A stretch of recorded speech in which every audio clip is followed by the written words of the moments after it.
Sana, The Voice Kid, ma maladie sera là toute ma vie, ses bouleversantes confidences.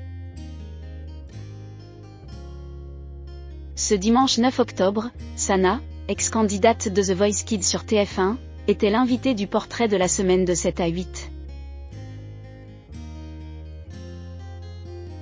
L'adolescente de 14 ans s'est confiée à cœur ouvert sur le syndrome d'Ehlers-Danlos, une maladie génétique rare dont elle est atteinte depuis sa naissance.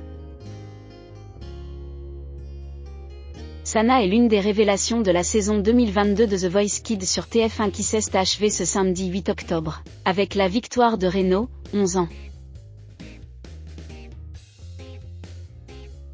La jeune fille de 14 ans avait époustouflé le jury composé de Loane, Kenji Girac,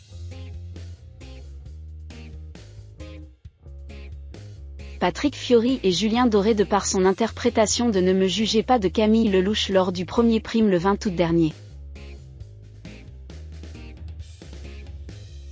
Un titre qu'elle n'a pas choisi au hasard car la jeune fille est atteinte du syndrome d'Ehlers-Danlos, d'une maladie des os qui l'a touchée à la naissance et qu'on lui a été diagnostiqué à l'âge de 8 ans.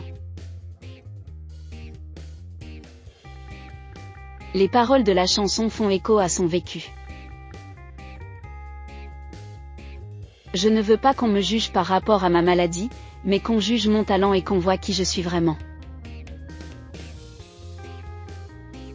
Ce dimanche 8 octobre, Sana était l'invitée du portrait de la semaine de 7 à 8 sur TF1. Elle a même fredonné un petit extrait de la chanson de Camille Lelouch.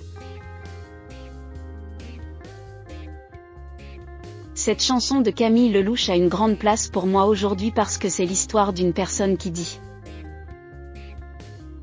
« Mais, vous ne voyez pas ce que j'ai, donc pourquoi vous portez un jugement en fait ? Vous ne me connaissez pas vraiment. » Et dans ma vie j'ai beaucoup été critiquée et jugée pour ma maladie parce qu'elle est invisible. Quand on me voyait, on disait « Mais non, elle est pas malade. C'est de la comédie, c'est pas possible. Elle fait ça pour rater les cours, c'est pas si grave que ça », a-t-elle raconté face à Audrey Crespo-Mara. Je suis obligée d'apprendre à vivre avec. La jeune fille a également dévoilé les difficultés qu'elle rencontre au quotidien. Écrire, c'est très douloureux pour moi. Ça me fait très mal à la main. Je ne peux pas faire de sport à part la natation.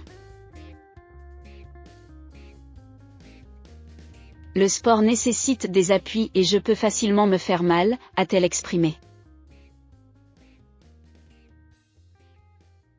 Et d'ajouter, j'ai pas beaucoup d'équilibre, donc je dois faire attention quand je marche, à la route, par exemple, s'il y a des creux, je ne vais pas forcément voir le creux. Je tombe, je me foule la cheville, c'est des fractures à répétition. J'ai souvent dû aller à l'hôpital, avoir des plâtres, des attelles pour un peu toutes les parties du corps à la maison. Consciente que sa maladie l'accompagnera pendant longtemps, Sana préfère s'en servir comme une force. Ma différence, elle fait ma force parce que cette maladie sera là tout le temps, toute ma vie, a-t-elle fait savoir. Je ne peux pas la voir comme une faiblesse. Je suis obligée d'apprendre à vivre avec. Et même s'il y a des côtés négatifs, je me suis dit que, justement, ça fait partie de moi. Je dois l'accepter. Autant en faire une force plutôt que de mal le vivre. Malgré sa maladie, Sana rêve de vivre de sa passion pour la musique. Mon rêve d'enfant, c'est de pouvoir me produire et chanter. Toutefois, l'idée d'être une superstar ne lui vient pas à l'esprit. Ce n'est pas ce qui m'importe le plus, je n'ai pas forcément envie de devenir une star. Je veux juste chanter, a-t-elle insisté.